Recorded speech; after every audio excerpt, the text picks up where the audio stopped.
Hey everyone, quick video. One of the upgrades I made to this Cub Cadet garden tractor is an oil cooler. When I did rebuild, I installed the correct adapter plate for the oil filter that has my two oil cooler lines right here and here. Now, the fun part is trying to find a spot to mount this little oil cooler.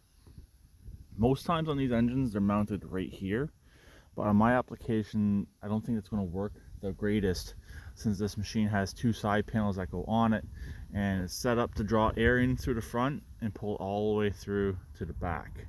At least as far as I know, that's the way it's drawing the air, or it's drawing the air from the back and pulling out the front. I'm kind of thinking it's drawing it in through the front though, and over the exhaust and out and through the fan and to the actual transmission. This transmission does have the fan on it.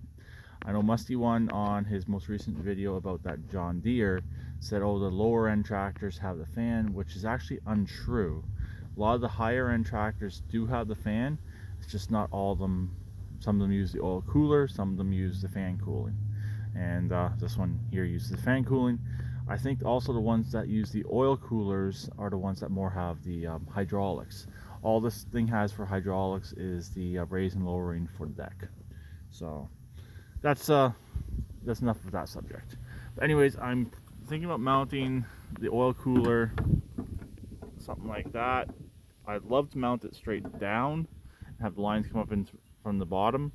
It's just figuring out this bracket and seeing if I can readjust this bracket to make everything work. That's the interesting part right now. Not necessarily hard, it's just figuring out the way I want to mount it and get it done with. So I'm going to figure out a few other ideas on how to mount this. But if you are installing this on your own machine, and you can mount it right here to the side of your shroud, cut a hole so it has access to the fan and go from there. But on this machine here, I don't want to cut that, so I don't really want to mount it right there. And obviously you can't mount it flush to there, you're not going to get any airflow. Also, I can't really mount it out this way. Like I said, I got side panels that need to go on here. So when the side panels are on here, it draws the air through the machine and helps cool the machine. That's why I'm thinking it draws it in through the front and not the back. So I'm going to work on this and probably do a finish up video when I'm fully done this machine at some point. So I'll talk to them later. Please keep redneck like always, and put a strong comment and keep your antler at your steering wheel.